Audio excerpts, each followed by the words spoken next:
কচু শাক খেতে খেতে কোন দিন না পেট থেকে কচু গাছ বের হয়ে যায়। আর ভালো লাগে না এই শাক পাতা খেয়ে থাকতে। বিধাতা যে কবে মুখ তুলে চাইবেন একটু।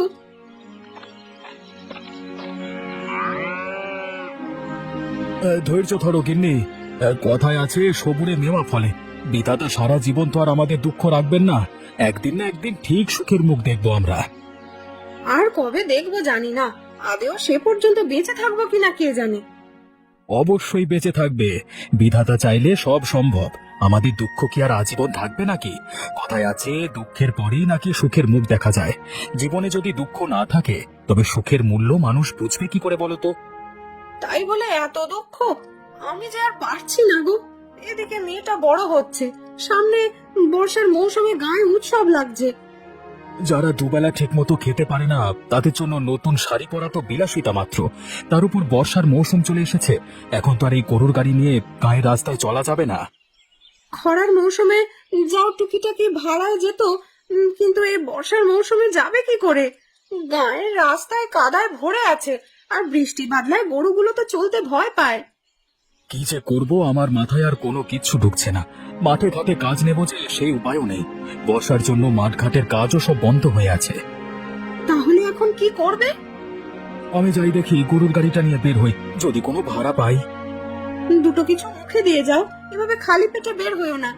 আকাশ মেঘলা হয়ে আছে, কখন বলতে কখন বৃষ্টি নামে বলা যায়।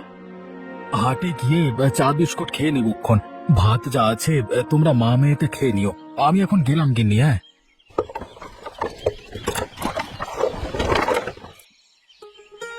কই গো, তোমার হলো? সে কখন থেকে স্নান সেরে ঘরে বসে আছো? এতক্ষণ লাগে বুঝি তৈরি হতে? সারা শরীরে তেল দিয়ে গুছিয়ে তারপর না হয় বের হবো আমি। আর এর মধ্যে তুমি এত ডাকাডাকি শুরু করে দিয়েছো কেন বলো তো? না দেখে কি করবো শুনি? বেটা ছেলের গোছাতে আবার এত সময় লাগে নাকি? আমি তো আর মাঠে কাজ করতে যাচ্ছি না, আমি যাচ্ছি আড়তে বসতে। নোংরা দেখলে মহাজন কাল থেকে আর কাজ দেবেন না। হ্যাঁ, নোংরা তো কেবল তোমার দাদা আর বৌদি। না আছে ভালো খাবার, না আছে ভালো ঘরদোর, আর না আছে জামা কাপড়ের বাহার। ওদের জ্বালায় সমাজে মুখ দেখানোর উপায় নেই। কে বলেছে তোমাকে ওদের পরিচয় দিতে? আমি তো কোথাও ওদের পরিচয় দিই না এই জন্য। তা আমার অপু বাবা কোথায়? ওকে তো দেখছি না সকাল থেকে।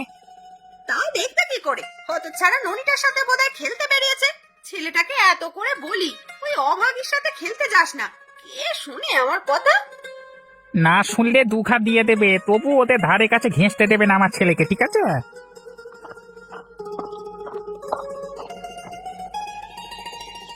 ও মা, কাকিমা, আজ দেখছি অনেক পদের রান্না করেছো। আজকে তোমাদের বাড়িতে কেউ আসবে নাকি গো? না না ননি দিদি, মা তো সব সময় আমাদের জন্য হরেক পদের খাবার বানায়। এই অপু, তোকে না কতবার বলেছি ননির সাথে খেলতে না যেতে? এত মানা করা সত্ত্বেও কেন গেছিস তুই ওর সাথে খেলতে? কেন মা, ননি দিদির সাথে খেলা করলে কি হবে? বড্ড বড় হয়ে গেছিস তাই না? আবার মুখে মুখে কথা বলছিস। একবার যেটা বলবো সেটাই করবি মুখ বুঝে। এখন খেতে বসায়। মা, ওমা, ননি দিদি আমাদের সাথে খেতে বসুক না। একদম না। এমন খাবার বাপের জন্য তো চোখেও দেখেনি ওরা। সকাল থেকে তো ওই পান্তা খেয়ে কাটে। একদম ওই হতচ্ছাড়ির নাম নিবি না।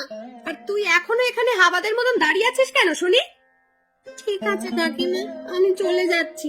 যাই রে অপু। হ্যাঁ, যা ভাগ এখান থেকে, ভাগ। এখানে থাকলে আমাদের পেটে ব্যায়াম হবে, তো নজর লেগে থাক।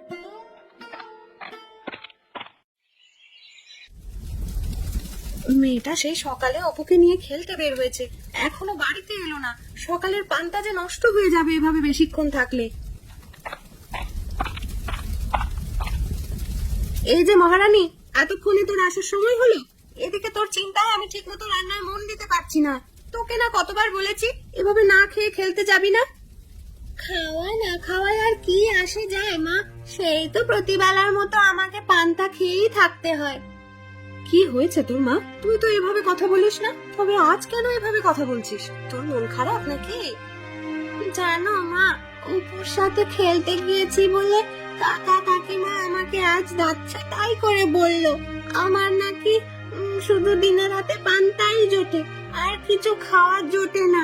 আমরা নাকি ছোট লোক, ভালো খাবার চোখেই দেখিনি কোনোদিন। হায় বিধাতা, এইটুকু মেয়েকেও তুমি কষ্ট দিতে ছাড়বো না? তোকে না কতবার করে বলেছি মার ঘরের আশেপাশেও যাবি না, তুই কেন বারবার যাস মা? আমি তো কেবল অপুর সাথে খেলা করতে যাই মা। অপু আমায় বড্ড ভালোবাসে, আর অপু তো আমার ভাই। আমার সাথে খেলবে না তো কার সাথে খেলবে বলো? তুই এখনো অনেক ছোট রে মা, ওদের অহংকার তুই বুঝতে পারবি না। আমরা গরিব বলে ওরা আমাদের দেখতে পারে না দু চোখে। তুই আর ওদের ধারের কাছে যাস না মা। আমি তো ওদের বাড়িতে খাবার খেতেই যাই না মা, আমি শুধু যাই একটু খেলা করতে। আর আমাদের এক উঠোনে বাড়ি, একসাথে উঠোনে বসে খেলা করলে কি হয়? সেটা যদি তুই বুঝতি তাহলে আর আমাকে এভাবে প্রশ্ন করতিস না রে মা। এখন যা, পান্তা ভাত রেখেছি, একটা লঙ্কা দিয়ে ডলে খেয়ে নে। রোজ রোজ আমার পান্তা ভাত খেতে আর ভালো লাগে না আর ভালো মা। কবে তুমি কাকু কাকিমার মতন ভালো ভালো রান্না করবে আর আমাকে ভালো রান্না করে খাওয়াবে? করবো রে মা, করবো। বিধাতা একদিন আমাদের সব দেবে, তখন দেখিস তোকে রোজ রোজ ভালো মন্দ রান্না করে খাওয়াবো। এখন যা মা, খেয়ে নে। ঠিক আছে মা। আজকে কি হাটে কোনো লোক আসেনি নাকি? দুপুর গড়িয়ে বিকেল হতে চললো, কেউ তো এলো না গরুর গাড়ি করে বাড়ি ফেরবার জন্য। কি হে গোপাল, গাড়ির দিকে যাবি নাকি? আগে আপনি আমার উপর সদয় হলে অবশ্যই যাব। আজকে তো হাটে তেমন লোক দেখছি না। আকাশের ভাব ভালো না বলে লোকজন তেমন হাটে আসেনি বোধ হয়। লোকজন হাটে এলেও তোর এই ভাঙাচোরা গরুর গাড়িতে উঠতে চায় না কেউ। সারা রাস্তা গাড়ির ঝাঁকুনিতে কোমরের হাড়গড় সব ভাঙবে। কি যে বলেন না বাবু, আজকে কত বছর হয়ে গেল এই গরুর গাড়ি দিয়েই তো গায়ের লোকজনকে হাটে নিয়ে আসা যাওয়া করছি। তোদের মতো ছোট লোক আর করবেই বা কি শুনি? তোর ছোট ভাইটাকে দেখ, কিছু শেখা উচিত তোর। ছেলেটা অল্প দিনে চৌধুরী বাবুর আড়তে লেখালেখির কাজ করে ভালো কামাচ্ছে, আর তুই কিনা এখন এই গরুর গাড়ি ঠেলছিস। কি করব বাবু বলুন তো, আসলে আমি কাজ করি আমাদের সংসারটা চালিয়েছি, সেই সাথে ছোট ভাইটাকে দু কলম লেখাপড়া শিখিয়েছি। এখন বড় হয়ে যে সব এভাবে ভুলে যাবে তা কে জানতো। তোদের এই ভিকিরি জাতটাই এমন, উপকার করলে কখনো উপকার মনে রাখতে চায় না, এই জন্য কেউ তোদের দেখতে পারে না। আকাশের অবস্থা বেশি ভালো ঠেকছে না বাবু, মনে হচ্ছে খুব জোর বৃষ্টি নামবে। আপনি বাড়ি যাবেন বাবু? হ্যাঁ রে, আমি বাড়ি যাব। এখন আমার বাড়ির সামনে গাড়ি নিয়ে চল দেখি। আর কয়েকটা মিনিট দাঁড়িয়ে দেখি আরো দু একজন পাই কিনা। আপনাকে একা নিয়ে গেলে যে আমার পর্তা পড়বে না। দেখেছিস, তোদের এই ছোট লোকদের নিয়ে হলো এক জ্বালা। তোদেরকে খেতে দিলে তোরা শুতে চাস। মোটে লোক হচ্ছিল না, আর যেই আমি গাড়ি চেপে বসলাম অমনি তুই আরো লোক ওঠানোর কথা ভাবছিস। কিন্তু বাবু, আপনাকে একা নিয়ে গেলে যে আমার ভাড়া পোষাবে না বাবু। তোর ভাড়া নিকুচি করেছে। তাড়াতাড়ি বৃষ্টি আসবার আগে আমাকে বাড়িতে নামিয়ে দিয়ে আই দেখি, নইলে এই বৃষ্টি এলে কিন্তু কাদা জলের মধ্য দিয়ে ঘাড় ধরে নিয়ে যাব, আর 1 টাকা ভাড়া দেবো না, ঠিক আছে? ঠিক আছে বাবু, চলুন তবে নিয়ে যাই।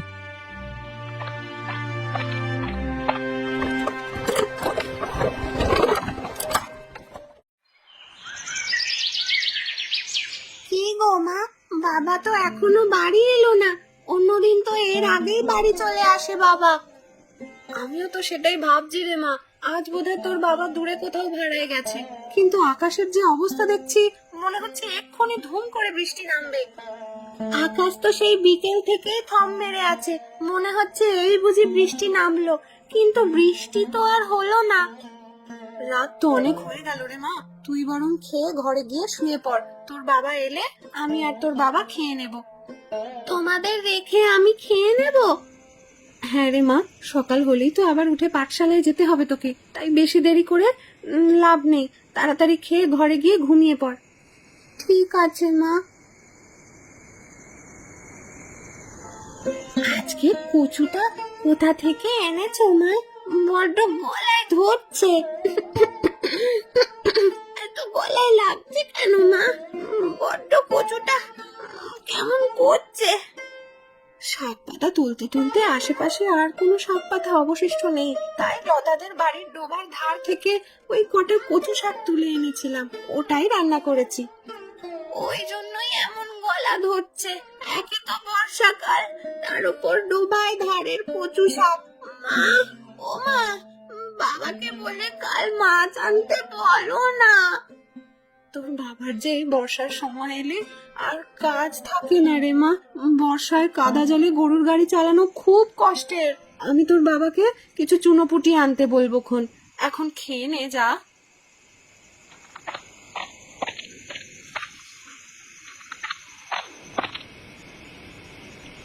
আরে ও গিন্নি, গরুর ঘরে কটা ঘাস কেটে দিয়ে এসেছিলে কি? আমি তো অন্ধকারই গরু বেঁধে রেখে এসেছি। সে তোমায় বলতে হবে না, আমি ঘাস রেখে এসেছি। এখন ঘাস আনতে গেলেও মানুষের কথা শুনতে হয়। কেন, কে আবার কথা শোনালো তোমাকে? কে আবার? বিমলা পিসির মুখের জ্বালায় কোথাও যাবার উপায় আছে নাকি? যেখানেই যাই ডাক দেয়। এখন তাড়াতাড়ি এসো, খেয়ে নাও দুটো। সারাদিন পেটে কিছু পড়েনি। ননিবালা কি ঘুমিয়ে পড়েছে? হ্যাঁ গো, মেয়েটা আমার মাছের বায়না করতে করতে ঘুমিয়ে পড়েছে। তুমি কাল কটা চুনোপুটি এনে নিয়ে এসো না গো।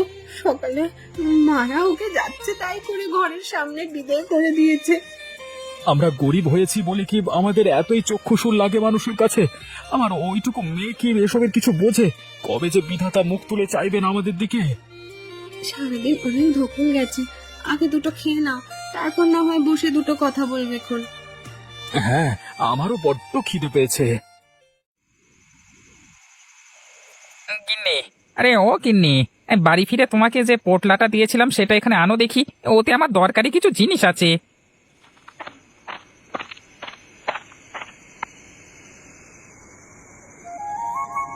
কি আছে গো ওই পোটলাতে? দেখে তো মনে হচ্ছে মূল্যবান কিছুই আছে। হ্যাঁ গো গিন্নি, এর মধ্যে আছে আমাদের সুখের মূল মন্ত্র। এর মধ্যে যা আছে তাতে আমাদের এই বর্ষা ভালোভাবে কেটে যাবে। কি আছে সেটা তো দেখাবে আমায়। অপু কি ঘুমিয়েছে? ও জেগে থাকলে এসব কথা বলা যাবে না। বাপের কুকর্ম শুনে ওর মন খারাপ করতে পারি। হ্যাঁ, অপুকে আমি পাশের ঘরে ঘুম পাড়িয়ে শুইয়ে এসেছি। এখন বলো দেখি ওই পোটলাতে কি রেখেছো? ওমা, এই টাকা তুমি কোথায় পেলে? তোমার বেতন তো মাত্র 20 টাকা, কিন্তু দেখে তো মনে হচ্ছে এখানে 80 টাকার বেশি আছে। হ্যাঁ গো গিন্নি, তুমি একদমই ঠিক ধরেছো। এখানে গুনে গুনে পুরো 90 টাকা আছে। এই টাকা দিয়ে এবারে বর্ষায় উৎসবের দিন না শুধু, হ্যাঁ, পুরো বর্ষা জুড়েই ইলিশ খাবো আমরা। কিন্তু এত টাকা তুমি পেলে কোথায় শুনি? কেউ জানতে পারলে আবার কোনো বিপদ হবে না তো? আরে না গিন্নি, আরতের সব টুকিটাকি হিসেব তো আমি করি। সেই সুবাদে আজকে কদিন একটু একটু করে মানে সরিয়ে আজকে বাড়ি নিয়ে এসেছি। কিন্তু মহাজন যদি জানতে বা বুঝতে পারে, তাহলে তো পঞ্চায়েত মোড়লের কাছে বিচার দেবে আমাদের নামে। সে এত কিছুর হিসেব রাখে না, আর যদিও কখনো জিজ্ঞেস করে তবে ভুলভাল কিছু একটা বুঝিয়ে দিলেই চলবে। সামনে উৎসবের দিন, টাকাগুলো এনে তুমি ভালোই করেছো। এবারে বড় বড় ইলিশ মাছ খাবো আমরা। সে খেয়েও এখনই পোটলাটা ভালো মতো কোথাও লুকিয়ে রাখো। কেউ কখনো যেন টের না পায়। হ্যাঁ ঠিক আছে, এই দাও দাও, আমায় দাও দাও। রাত তো অনেক হলো, এখন চলো ঘুমোতে যাই। সকালে উঠি তো আবার আরো যেতে হবে। হ্যাঁ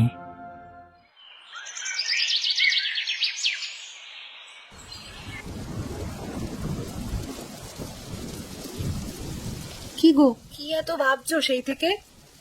ভাবছি এই বৃষ্টিতে গরুর গাড়ি নিয়ে বের হব কি করে। আর বের হলেও মনে তো হচ্ছে না কোনো ভাড়া পাবো। ভাড়া তো দূরের কথা, এই বৃষ্টিতে কেউ বাড়ির বাইরে বের হয় নাকি কে জানে। আর তাছাড়া গায়ের ওই কাদা জলের রাস্তায় গাড়ি তো এগুলো এগোতে চায় না। সে তুমি ঠিকই বলেছো গিন্নি, কিন্তু কাল বাদে পরশু যে গায়ের বর্ষার উৎসব শুরু হয়ে যাবে।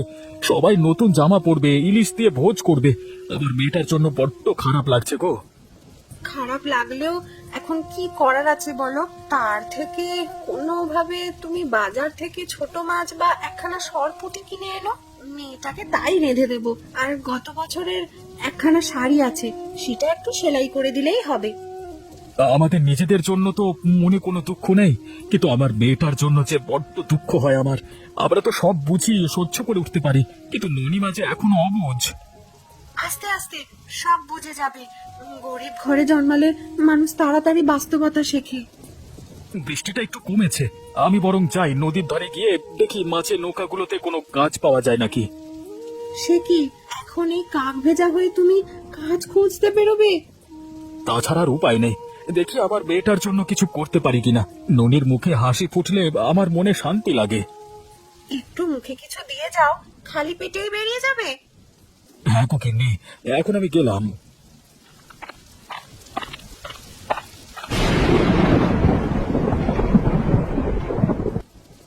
আজ বাদে কাল গ্রামের সবার ঘরে ঘরে উৎসব শুরু হবে, কিন্তু তার আগে কি বর্ষা শুরু হলো। কি হয়েছে গিন্নি, একা একা কি বিড়বিড় করছো? কাল তো গ্রামের ঘরে ঘরে ইলিশ ভোজের উৎসব শুরু হবে।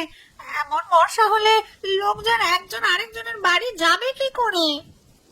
আরে গিন্নি, এই উৎসব বর্ষার জন্যই তো প্রতি বছর পালন হয়। এ সময় নদীতে খুব ভালো ইলিশ মাছ পাওয়া যায়, সকলের ঘরে ঘরে ইলিশ ভোজের প্রতিযোগিতা চলে। সে তুমি যাই বলো, আমার এত বর্ষা বাদলা ভালো লাগে না। তুমি হলে বেরসিক মানুষ, তোমার কি করে ভালো লাগবে শুনি? তোমার তো শুধু পান চেবোতেই ভালো লাগে।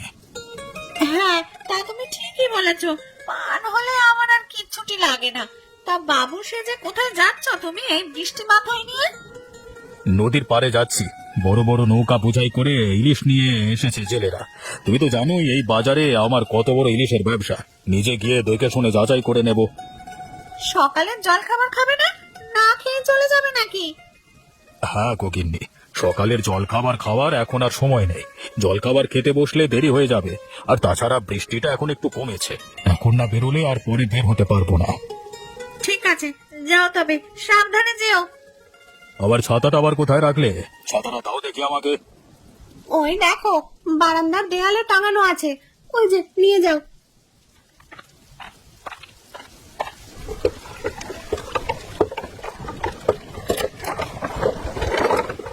অনেক কষ্টে একটা ঠেলা গাড়ি জোগাড় করেছি। এই বর্ষার সময় এলে আমার কিচ্ছুটি পাওয়া যায় না। ধর, ওই যে কাদা হয়েছে, আমি এই রাস্তায় উঠবো কি করে? একটু পা পিছলে গেলি তো সোজা নদীতে। আমি যে সাঁতারও জানি না। না না, দাঁড়িয়ে না থেকে যাই, উঠবার চেষ্টা করি একটু আস্তে আস্তে। পড়ে গেলেও ওই বড় ইলিশ মাছ ছাড়ছি না ভাই। বাঁচাও, কে কোথায় আছো? বাঁচাও।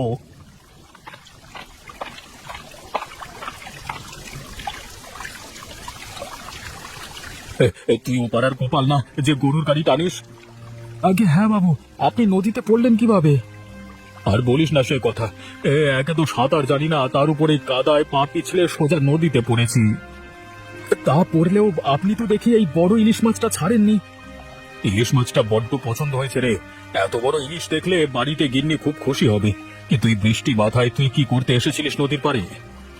আসলে আমার কাজ নেই, এই বৃষ্টির সময় ভাড়া হয় না তেমন। মেয়েটা কতদিন হলো মাছের মুখ দেখে না।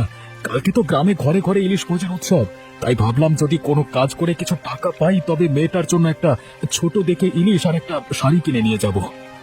ওহো, এই ব্যাপার। আমার জীবন যে বাঁচিয়েছে সে কখনো দুঃখে থাকতে পারে না।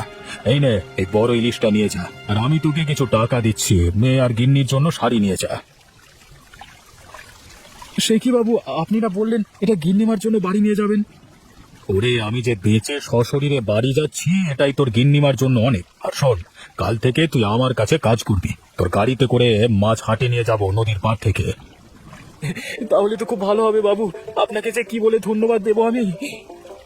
আমাকে ধন্যবাদ দিতে হবে না, ধন্যবাদ তো তোকে দিতে চাই আমি। তুই আমার জন্য আজকে নিজের জীবন বাজি রেখেছিস, তোর জন্য যা করব সেটাই কম হয়ে যাবে। এখন যা, মাছটা নিয়ে মেয়েকে খাওয়া আর শাড়ি কিনে নিয়ে যা। ঠিক আছে বাবু, ঠিক আছে।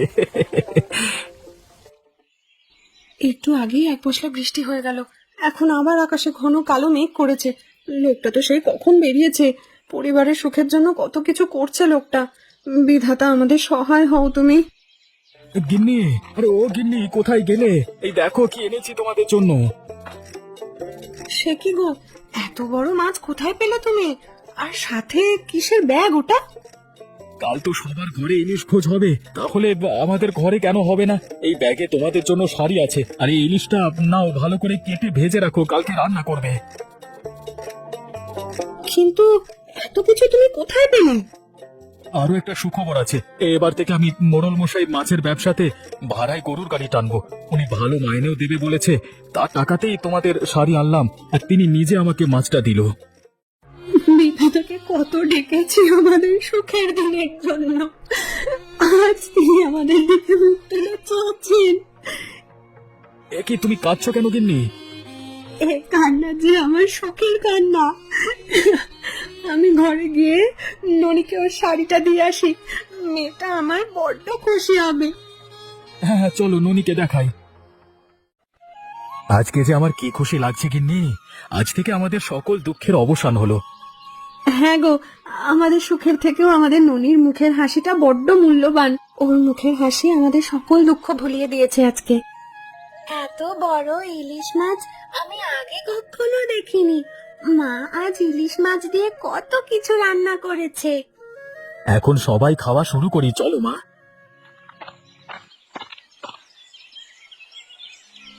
আমাদের সাহায্য করো দাদা, আমাদের যে সব শেষ হয়ে গেল। সে কি রে, কি হয়েছে তোদের ভাই? হ্যাঁ, আপনার ভাই বেশি লোভ করতে গিয়ে আরেকটাকে টাকা চুরি করেছিল, সেই জন্য জরিমানা তো দিতে হয়েছে, সেই সাথে চাকরিটাও গেছে। এখন আমরা আজকে ইলিশ ভোজ করতে পারবো না কাকা বাবু। কে বলেছে তোরা ইলিশ দিয়ে ভোজ করতে পারবি না? আজ এই গরিবের বাড়িতেই সকলে একসাথে বসে বড় ইলিশ দিয়ে ভোজ করব আমরা। আমাদের তোমরা ক্ষমা করে দাও, আজকে বুঝেছি কখনো কাউকে অবহেলা করতে নেই, বিপদের দিনে যে কেউ কাজে লাগতে পারে। আর বাইরে দাঁড়িয়ে ভিজিস না, ঘরে আয় সকলে। এই বৃষ্টির দিনে এই গরিবের বড় ইলিশ দিয়ে ভোজ করি।